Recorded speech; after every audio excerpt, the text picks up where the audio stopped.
우리 하나님을 믿는 사람들은 우리 하나님의 마음을 따라 그 마음이 아름답고 그의 삶이 아름다울 줄 믿습니다. 하나님께서 함께 하시고 그 삶을 아름답게 하실 줄 믿습니다. 우리 옆 사람에게 그래서 한번 이렇게 고백을 하겠습니다. 당신은 아름답습니다. 인사할까요? 아름답습니다. 네, 아름답습니다. 예. 아름다운 사람이고, 또 아름다운 또 청년들이고, 그런 줄 믿습니다. 유머인데요. 거지와 정치인들의 공통점이 있다고 그럽니다. 사실 저 뉴스를 요즘에 잘 안 봅니다. 보기 싫어가지고. 거지와 정치인들의 공통점이 있다고 그러는데요. 무엇일까요? 어떤 공통점이 있을까요? 첫 번째는 주로 입으로 먹고 산다. 공감이 되십니까? 그리고 두 번째는요, 거짓말을 밥 먹듯이 한다. 그리고 세 번째는요, 정년퇴직이 없대요. 건강할 때까지 하는 것 같아요, 보니까요. 그리고 네 번째는 출퇴근 시간이 일정하지 않다. 자기 마음대로 출근하고 퇴근하는. 그리고 다섯 번째는요, 사람이 모이는 곳에 항상 나타나는 습관이 있다. 사람이 모이는 곳에 나타나요. 그리고 마지막 여섯 번째는 지역구 관리는 똑소리 나게 한다. 아주 지역구 관리를 아주 열심히 하는 것을 볼 수가 있죠. 하지만 여러분, 노숙자가 된다라고 하는 것은 굉장히 슬픈 일이죠. 굉장히 어려운 일인 것을 볼 수가 있어요. 왜냐하면 따뜻하게 잠을 잘 수가 없고 마음 편히 쉴 곳이 없어요. 그리고 따뜻한 음식을 먹을 수 없기 때문에 노숙자가 된다고 하는 것은 굉장히 또 어려운 일인 것을 볼 수가 있습니다. 성경에 노숙을 체험하고 있는 사람이 등장하죠. 노숙을 체험하는 사람이 등장합니다. 바로 오늘 말씀에 야곱이 노숙하고 있어요. 지금 야곱이 길거리에서 잠을 자고 있어요. 이게 어찌된 일입니까? 자, 야곱이 형으로부터 장자권을 빼앗았고요, 아버지로부터 축복권을 또 빼앗았어요. 욕심이 많죠. 그런데 그 결과가 무엇이에요? 어쩌다가 그런 야곱이 노숙을 하게 되었을까? 어쩌다가 노숙을 하게 되었을까요? 형이 이 사실을 알게 되자 분노하니까 야곱이 이제 도망을 가게 되죠. 그래서 외삼촌 라반의 집으로 도망을 갑니다. 자, 굉장히 먼 길이에요. 브엘세바에서 하란까지. 이 브엘세바, 여러분 성경에 브엘세바라고 하는 것은 우리 한국으로 치면 땅끝마을, 해남이라고 할 수가 있어요. 땅끝마을. 끝이에요. 이스라엘 끝이 브엘세바. 그래서 브엘세바에서 단까지는 백두대간이라고 하는 말과 비슷한 말이에요. 단은 첫 위에 가장 끝에 있는 이스라엘 땅 지역이고, 브엘세바는 맨 밑에 최남단이에요. 그래서 브엘세바에서 하란까지 가는데 그 길이 무려 800km예요. 좀 길죠? 자, 그런 이 야곱이 잠잘 곳이 없어서 어디에서 잠을 자요? 길가에서 잠을 자는 거예요. 그렇게 길가에서 돌을 베개 삼아 잠을 자는데 야곱이 앞날을 알 수가 없어요. 이제 그가 의지했던 부모님도 계시지 않고 홀로 그렇게 가는 거예요. 자, 그 갈 바를 알지 못하고 굉장히 두렵고 떨리고 외로운 밤을 그가 보내고 있습니다. 이때 그에게 찾아오신 분이 누구입니까? 그 주변에 그렇게 의지했던 사람도 아무도 없고 식구도 없고 친구도 없고 홀로 있는 이 밤에 그에게 찾아오신 분이 누구입니까? 바로 하나님께서 찾아오십니다. 그리고 야곱에게 꿈을 주십니다. 그리고 그에게 그 꿈을 반드시 이루어 주시겠다라고 하시면서 약속을 주시고 계십니다. 자, 오늘 말씀의 제목은요, 야곱과 베델의 꿈입니다. 그리고 이 베델의 꿈을 통해 하나님은 야곱을 위로하고 계세요. 그리고 절망에 그가 쓰러져 있는 야곱을 일으켜 세우고 계십니다. 그의 인생을 세워주시고 계십니다. 여러분, 오늘 여러분의 인생이 위로받고 세움을 받는 그런 은혜의 시간이 될 수 있기를 소원합니다. 자, 이 베델은요, 고난 가운데 꿈이 임하는 곳이에요. 자, 이 베델은 먼저 첫 번째는 고난 가운데 꿈이 임하는 곳입니다. 요즘 여러분은 그 자연의 선물을 받고 있죠. 네. 이 꽃피는 봄날은 여러분에게 주시는 하나님의 선물인 줄 믿습니다. 네. 그런데 이 꽃이요, 겨울을 보내지 않고서는 꽃을 맺을 수가 없어요. 겨울을 보내왔기 때문에, 겨울을 잘 견뎠기 때문에 꽃을 피울 수가 있는 것입니다. 자, 그리고 여러분 이제 봄날이 되고 꽃이 피고 또 어김없이 오는 게 있어요. 바로 그 꽃 주변을 날아다니는 나비. 예, 나비죠. 그런데 이 나비의 일생을 보면 매우 슬퍼요. 나비가 알을 낳는데 몇 개의 알을 낳죠? 예, 한 그 정도 알을 낳습니다. 여러분 생각하는. 예, 100개의 알을 낳는데, 100개의 알을 낳는데, 그 중에 몇 마리가 나비가 될까요? 2마리가 나비가 돼요. 그러니까 지금 날아다니는 나비가 얼마나 소중합니까?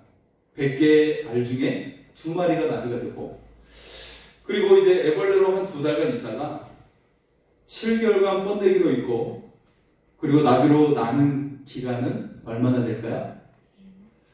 오랫동안 번데기를 있었으니까 좀 많이 오랫동안 날면 좋을 텐데, 예, 얼마 동안 나비로 날까요? 한 달을 날아요. 한 달. 예. 그래서 여러분 지금 날아다니는 나비를 잡으면 안 됩니다, 여러분. 얼마나 소중합니까? 네. 이처럼 나비가 너무나도 소중해요. 오랜 고난을 견디다가 이 날갯짓을 하는 이 나비가, 이 나비의 날갯짓, 하늘을 날아다니는 나비가 얼마나 소중한지를 모릅니다. 긴 아픔을 견뎠기 때문에 이 나비의 날갯짓이 더욱 아름다워 보이는 것인지 모르겠습니다. 여러분, 오늘 우리의 인생도 하나님께서 그렇게 만드셨어요. 고난의 시간들을 견디고 나서 아름다운 날갯짓을 하게 하는 것입니다.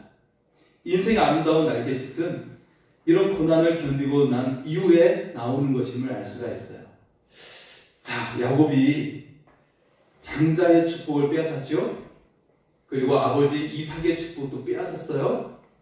모두 아름다운 축복입니다.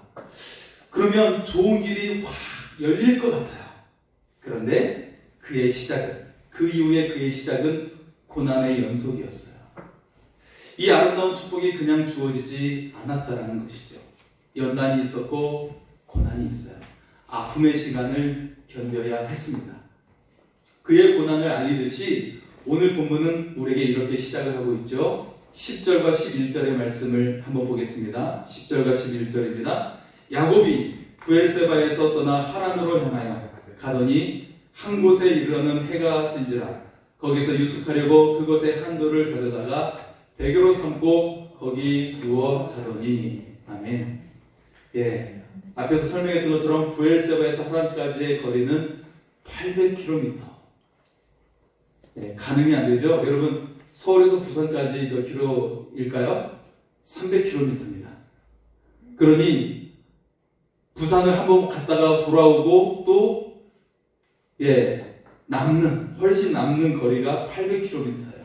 네, 서울에서 부산까지가 300km인데 이 800km는 가늠이 되지 않는 엄청난 거리예요.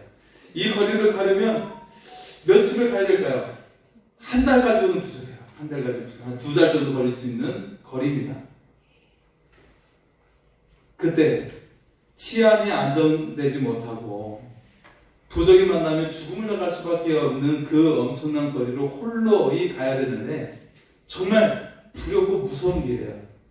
그리고 그 방향조차 제대로 갈 수 있을지 가늠할 수 없는 막막한 길입니다. 혼자 가야 하는 무섭고 외로운 길이에요. 두렵고 떨리는 길입니다. 고난의 길이에요. 이 막막한 길 위에 날이 어두워졌어요. 그의 두려움과 외로움이 더욱 커져갔습니다. 추운 그 길가에서 그는 오직 돌만을 의지해서 베개 삼아 잠을 자고 있죠. 하나님은 이 야곱의 고난 가운데 찾아오셨습니다.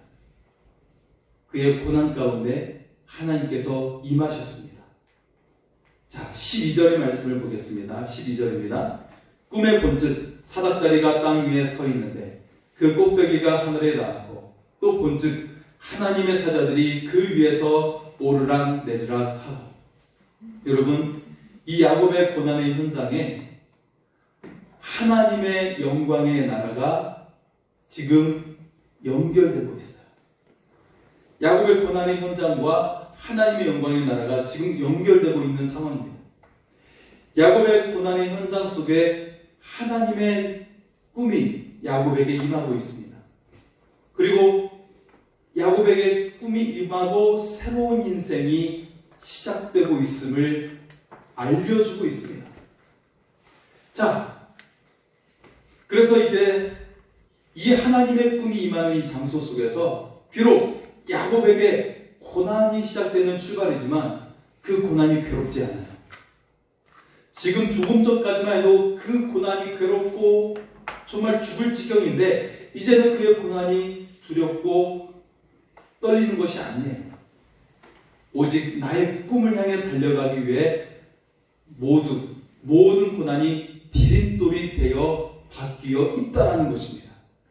이것은 나의 꿈을 향해 나아가는 하나의 계단에 불과해.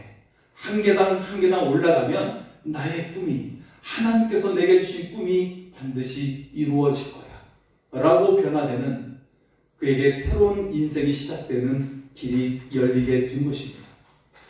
여러분, 요셉도 어떻습니까? 그에게 꿈이 주어졌어요. 요셉에게 꿈이 주어졌지만 그에게 시작된 것은 고난이었어요. 고난이 시작되었습니다. 그리고 이 고난의 현장 속에서 요셉의 꿈이 이루어졌어요.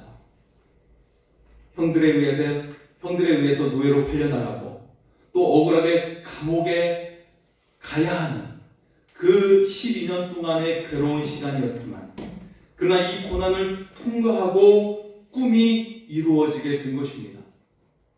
애굽의 총리가 되었고 영광스러운 모습으로 사랑하는 가족들을 맞이하게 되었습니다. 여러분, 다윗도 어떻습니까? 고난의 현장 속에서 그에게 꿈이 임했습니다.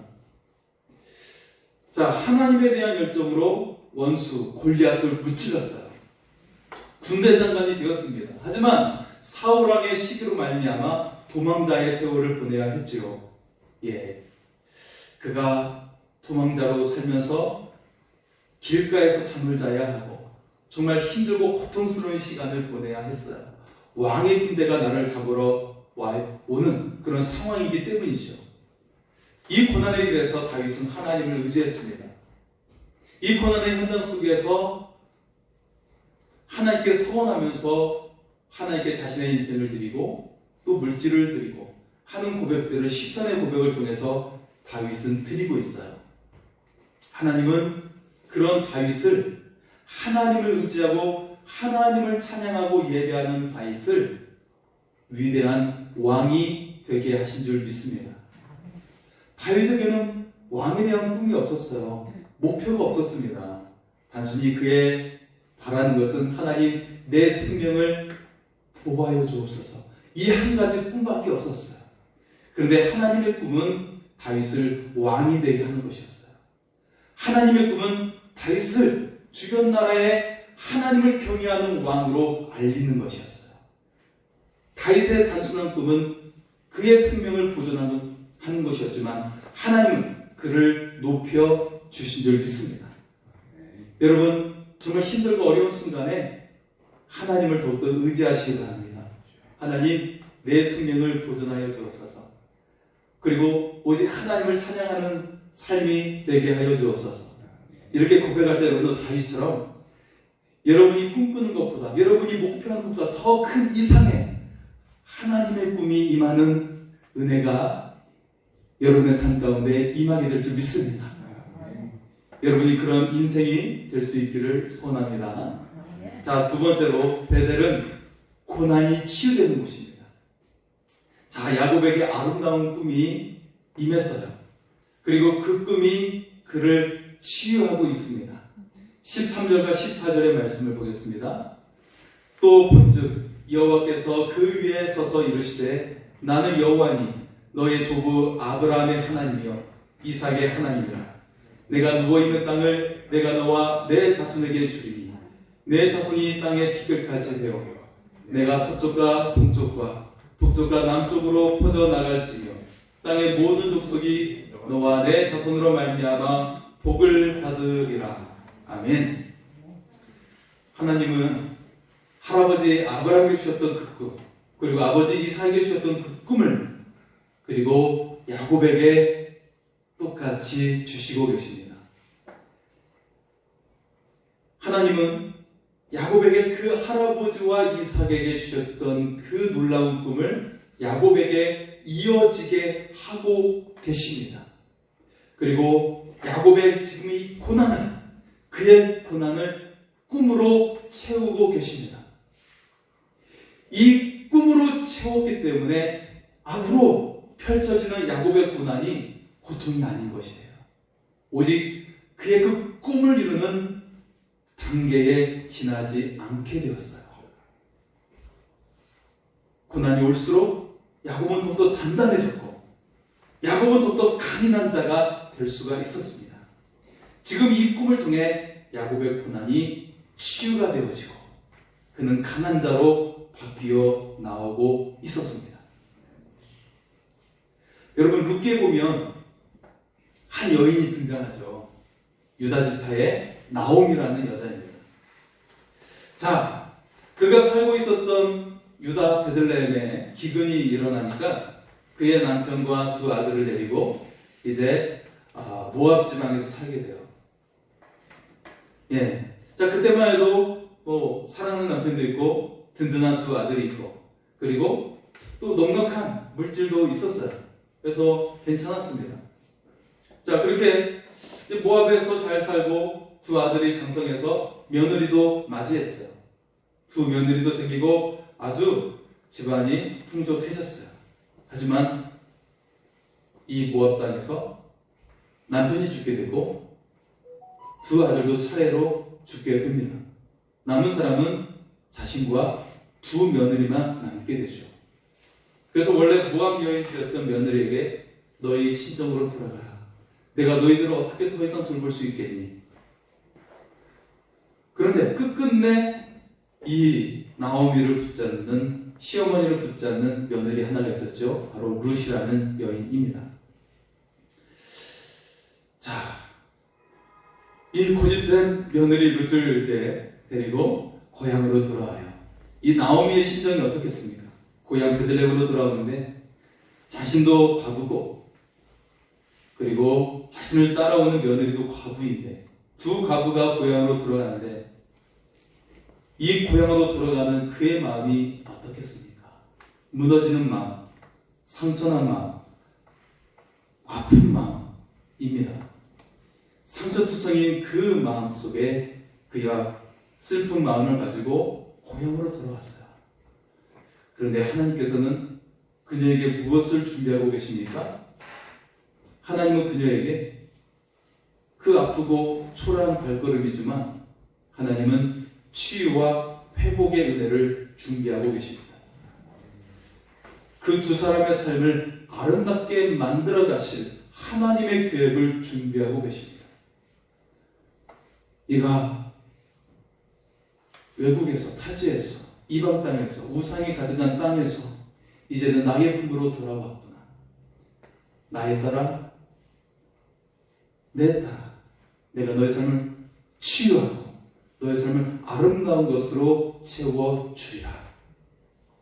그래서 하나님께서는 정말 그들이 상상할 수 없는 일로 그들의 삶을 치유하시고 만져주시고 아름답게 만들어 가십니다. 그들의 기업을 이을 친척인 보아스라는 사람을 준비하셔서 그의 가정을 회복하시는 거예요. 예, 그 유대에는, 이스라엘에는 기업을 잇는 그런 풍속이 있죠. 가까운 친척을 통해서 그의 기업을 다시 세우는 그런 풍속이 있고 성경에 기록되어져 있는 법칙입니다. 자, 그래서 이 보아스라는 사람이 현명한 룻을 보고 아내로 삼게 되면서 나오미의 가문을 잇게 하죠. 자, 그래서 이 보아스와 룻을 통해 낳게 된 아들이 오벳이라는 아들이에요. 이 오벳이 누구입니까? 다윗 왕의 할아버지입니다. 그래서 정말 아프고 지치고 힘들었던 이 사람이 하나님의 품으로 돌아왔을 때 하나님께서는 이 가정을 통해서 다윗 왕가가 나오게 하시고 그리고 온 인류를 구원하실 그리스도가 나오게 하시는 놀라운 계획을 세우고 이루어가게 하심을 보게 됩니다. 이런 아름다운 역사가 어떻게 시작된 것입니까? 바로 믿음의 결단이 있었기 때문에 이 아름다운 역사가 시작될 수가 있었습니다. 자, 그 시작, 아름다운 역사의 시작을 한번 보겠습니다. 룻기 1장 16절의 말씀입니다. 룻은 시어머니에게 이렇게 말을 하고 있어요. 룻이 이르되 내게 어머니를 떠나며 어머니를 따르지 말고 돌아가라 강권하지 마옵소서. 어머니께서 가시는 곳에 나도 가고 어머니께서 머무시는 곳에서 나도 머물겠나이다. 어머니 백성이 나의 백성이 되고 어머니 하나님이 나의 하나님이 되시리니. 아멘. 어머니를 따라 어머니의 하나님을 섬기겠다라고 고백하고 있는 것입니다. 이처럼 나오미와 룻은 하나님께로 돌아가고 있는 것입니다. 하나님은 그들의 고난을 치유하셨습니다. 그리고 그에게 아름다운 꿈을 계획하고 계셨습니다. 아름다운 가정을 이루게 되는 꿈을 그들의 삶 가운데 이루셨습니다. 그들이 한 것이 아니에요. 하나님께서 계획하셨고 하나님께서 이루신 것입니다. 아름다운 가정이 되게 하셨고 그리고 그들의 자손 속에 위대한 다윗 왕가가 나오게 하셨습니다. 인류를 구원하실 메시아가 또 나오게 하셨습니다. 여러분, 지금 고난의 순간 속에 상처받고 있다면 하나님께로 돌아가시기 바랍니다. 사람에게 상처받고 일로 말미암아 상처받고 이 아픔 속에서 하나님께로 돌아가면 하나님은 여러분을 치유하시고 아름다운 인생으로 만들어 가시는 역사를 이루어 주실 줄 믿습니다. 세 번째로 베델은 하나님의 자녀가 되고 가정이 되는 곳입니다. 혹시 여러분의 마음을 심쿵하게 만드는 그런 영화 속, 드라마 속 대사가 있습니까? 예, 여러분의 마음을 아주 가슴 뛰게 만드는 그런 대사들, 어떤 말이 있습니까? 어떤 말이 있나요? 예. 저 요즘에 TV를 보지 않아가지고요. 제가 알고, 기억하고 있는 대사는 이런 대사입니다. 많이 아프냐? 나도 아프다. 예. 이런 대사가 있고, 내 안에 너 있다. 뭐 그런 대사가 있어요. 예. 한 몇십 년 전 대사인 것 같아요. 죄송합니다. 자, 여러분, 이런 말들이 굉장히 우리의 마음을 가슴 뛰게 하죠. 예. 그런데 본문 속에서 하나님께서도 우리를 매우 감격스럽게 하시는 그런 말씀을 주시고 계십니다. 우리의 심장을 콩닥콩닥 뛰게 하시는 그런 아주 감격스러운 말을 우리에게 하고 계세요. 15절의 말씀을 보겠습니다. 15절입니다. 내가 너와 함께 있어 내가 어디로 가든지 너를 지키며 너를 이끌어 이 땅으로 돌아오게 할지라. 내가 내게 허락한 것을 다 이루기까지 너를 떠나지 아니하리라 하신지라. 아멘. 할렐루야. 이 말씀이 얼마나 야곱을 감격하게 했을까요? 얼마나 그의 심장을 콩닥콩닥 뛰게 했을까요? 예, 얼마나 그의 마음을 따뜻하게 만들어 주었을까요? 예. 그래서 그 감동을 주시는 하나님을 향해 야곱은 다음과 같이 고백을 하고 있습니다. 16절과 17절의 말씀입니다. 한번 화면을 보겠습니다. 16절과 17절입니다. 야곱이 잠이 깨어 이르되 여호와께서 과연 여기 계시거늘 내가 알지 못하였도다. 이에 두려워하여 이르되 두렵도다 이곳이요 이것은 다름 아닌 하나님의 집이요 이는 하늘의 문이로다 하고. 할렐루야. 야곱은 고백을 하고 있어요. 여기가 하나님의 집입니다. 여기가 하늘의 문입니다. 여기가 하늘이 열리는 곳입니다. 고백을 하고 있어요. 하나님의 집에 야곱이 거하고 있는 것이에요. 여러분, 이제 야곱은 하나님의 자녀가 되었어요. 이제 야곱은 하나님의 가족이 되었습니다. 야곱은 이 고백 속에 온전히 치유되고 그의 삶이 놀라운 비전과 꿈이 가득한 인생으로 그가 바뀌게 되었습니다. 여러분, 누군가의 가족이 된다는 것은 놀라운 일이에요. 누가복음 15장에는 유명한 이야기가 나오죠. 집을 나간 둘째 아들이 다시 집으로 돌아온 이야기, 탕자 이야기입니다. 그 아들이 아버지께서 자기에게 주신 유산을 가지고 타국에서 다 탕진해버려요. 이제 거지가 되어 돌아옵니다. 그런데 집에 돌아왔다는 이유만으로 아버지께서 이 아들을 환영하고 계세요. 아들에게 좋은 옷을 입히고 손에 가락지를 끼우고 발에 신을 신겨요. 발에 신을 신기고 송아지를 잡아 사람들을 초대해서 잔치를 벌입니다. 이 얼마나 모순된 이야기입니까? 그런데 이 아버지는, 이 마음씨 좋은 아버지는 재산도 다 탕진해버린 이 아들을 마치 벼슬이나 한 것처럼 돌아온 아들이냐 그를 환영하고 계신다는 거예요. 자, 그리고 아버지는 이 아들에게 이렇게 말을 하고 계십니다. 누가복음 15장 24절의 말씀입니다. 이 내 아들은 죽었다가 다시 살아났으며 내가 잃었다가 다시 얻었노라 하니 그들이 즐거워하더라. 아멘. 이 아버지는 아들을 거지로 대하지 않습니다. 재산을 탕진한 원수로 보지 않습니다. 철부지로 보지 않습니다. 못난 자라고 보지 않습니다. 이 아버지는 아버지의 집으로 돌아온 아들을 온전히 자녀로 회복하고 계십니다.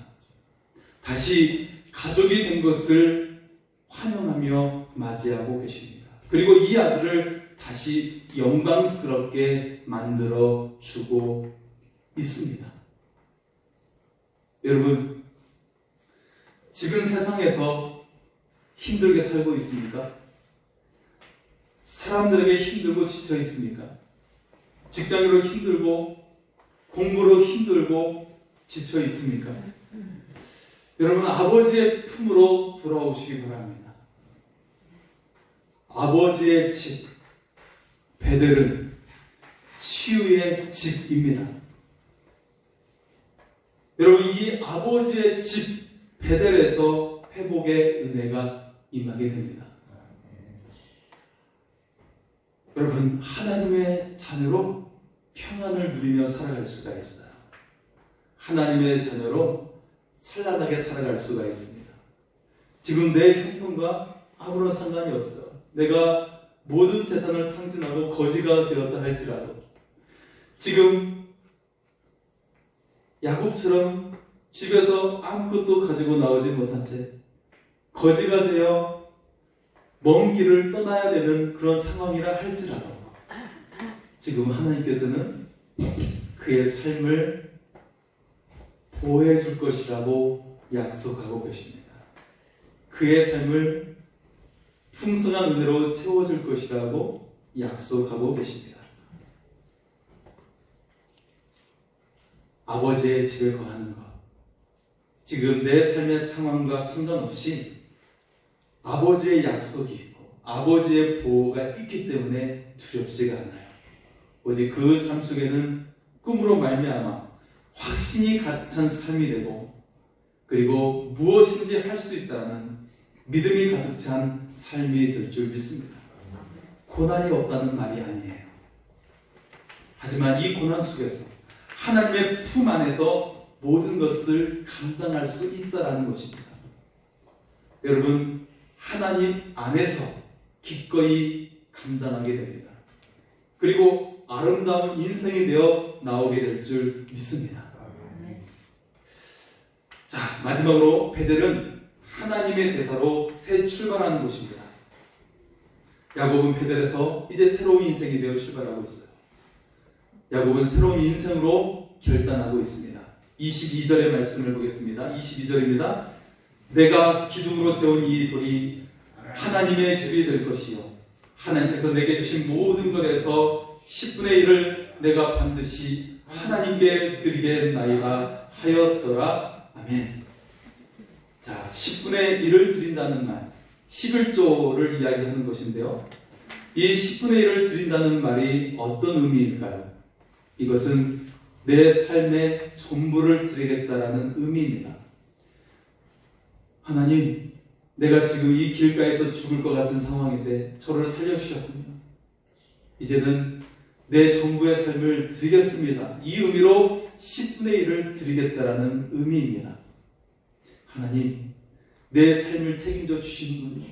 하나님, 나에게 생명을 지켜나가도록 하나님께서 약속을 주시는군요. 이제는 내 삶 전체가 하나님의 것입니다. 라고 하면서 11조의 고백을 드리고 있는 것입니다. 그런데 이 고백이 누구에게 유익이 됐을까요? 하나님의 유익이 됐습니까? 아니요. 야곱은 지금 20년 후에 자기의 인생을 전혀 상상할 수 없는 놀라운 역사가 이 고백 속에 담겨 있다는 것을 20년 후에 보게 됩니다. 야곱의 이 고백은 자기의 신앙의 고백 결단 같지만 이 고백은 하나님께서 엄청나게 야곱에게 부어주시는 은혜가 되고 그의 삶을 풍성하게 하시는 은혜로 역사로 나오게 됨을 믿습니다. 20년 뒤에 그는 12명의 아들을 데리고 나오게 되고 그리고 종들을 거느리게 되고 넘치는 가축과 소유를 거느리고 나오게 됩니다. 여러분, 20년 뒤에 그가 거느리는 그 물질이 중요한 것이 아니라 지금 야곱, 내 삶을 드리겠습니다라고 하는 이 고백이 중요한 것입니다. 이제 야곱은 새로운 인생이 되었고 하나님의 영광을 드러내는 자가 되었어요. 이 세상 가운데, 하나님을 모르는 이 세상 가운데 하나님을 알리는 하나님의 대사가 된 것입니다. 여러분, 고난의 현장 속에서 하나님은 우리에게 꿈이 임하게 하십니다. 우리를 치유하십니다. 우리를 새로운 인생이 되게 하십니다. 우리를 하나님의 자녀가 되게 하십니다. 우리를 하나님의 가족이 되게 하십니다. 우리를 이제는 하나님을 알리는 하나님의 대사로 새로운 인생으로 세워주십니다. 그리고 하나님께서는 이 일을 감당하도록 우리를 넘치는 삶으로 인도해 주십니다. 여러분, 지금 초라하고 지금 고난이 있어 아프고 힘들지만 하나님의 집으로 돌아오십시오. 베델, 하나님의 집이에요. 그 속에서 여러분 회복의 역사, 새 출발의 역사가 여러분에게 임하게 될 줄 믿습니다. 이 시간 그 하나님을 고백하며 찬양하겠습니다. 모든 것이 은혜에 찬양하겠습니다.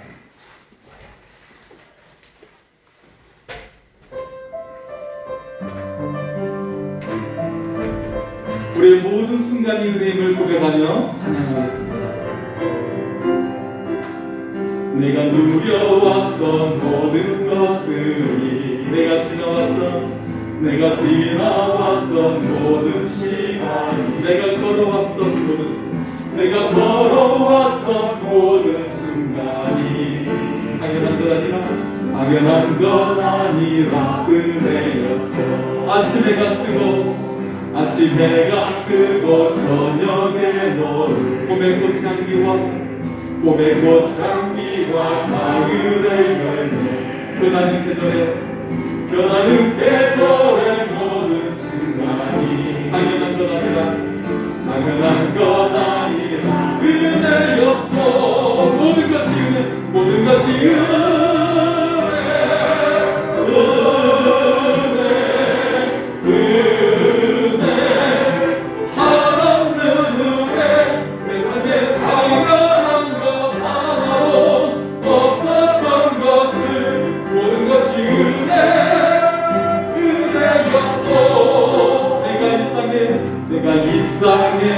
되어나 사는 것 어린아이 시절과 지금까지 숨을 쉬며 살며 꿈을 꾸는 삶 당연한 것 아니라 은혜야 내가 하나님의 자녀로 살며 오늘 찬양하고 예배하는 삶 꿈을 전할 수 있는 주님이 당연한 것 아니라 은혜였어 모든 것이 은혜